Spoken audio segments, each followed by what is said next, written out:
sa kohë duhet me u shëru një gojë që ka nevojë për implante.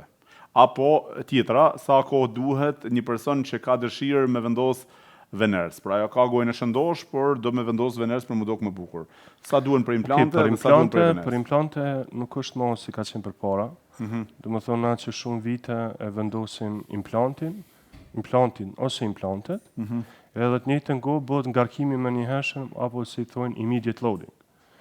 Ama natyrisht që se kocka është kvaliteti I duhur dhe në që se implanti vendoset me një targ apo me një forcë caktume që matet me aparat, ku duhet tjetë 35 minutna, edhe ngarkohet me një herë.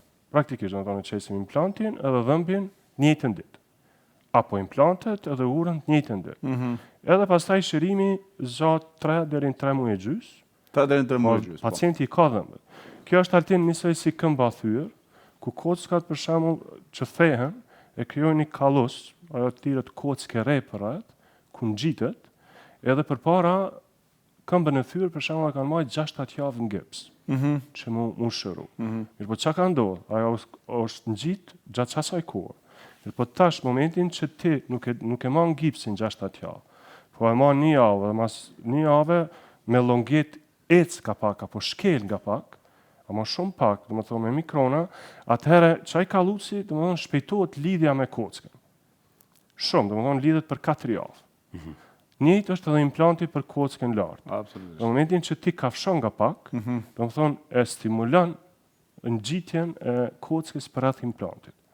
Shpejtohet dhe më thonë ngjitja. E njëjti princip është dhe më thonë edhe ne ngarkojmë implantin më një herë.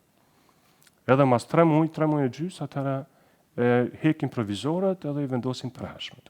Ndërsa për venir, zakonisht vynë se venirët janë estetik, ne I bojmë disa prova, disa analiza, digital smile design, një projekcion të buzëqeshjes digitale, edhe zakonisht na vynë 50 pune, 50-60 pune. Që të përfundohen.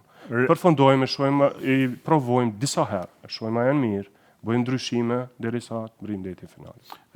Po, bukur, edhe gjithçka që më bëri përshtypje që s'kam parë në diku tjetër, përsëri po I bie si reklam, po duhet me tregu të realitetin e të vërtetën. Rentgenat 2D edhe 3D I boshit ju. Po. Edhe 2D edhe 3D. Pra, inqezimi I rentgeni. Po, kombim CT scan, 3D është CT. CT kombim, po CT 3-dimensionale tash që thojmë ne atje. Është CT, praktikisht aty e shohim sakt se rentgeni ortopani ose ortopantomografia është 2D, është pak e deformuar. Do si më thonë 1.25 ose 1.30 ose nuk është e sakt, edhe aty nuk e shohim gjërsinë. Edhe nuk e shohim gjatësinë sakt drejt të nervi, drejt apo diçka tjetër. Me ato bëhet diagnostifikimi dhe planifikimi I implanteve sakt. Do thonë edhe në shtetet e jashtme nuk është e lejuar me të vendosësh implante pa CT. Nuk është e lejuar. Që se bën një gabim atëra përgjithësi pra.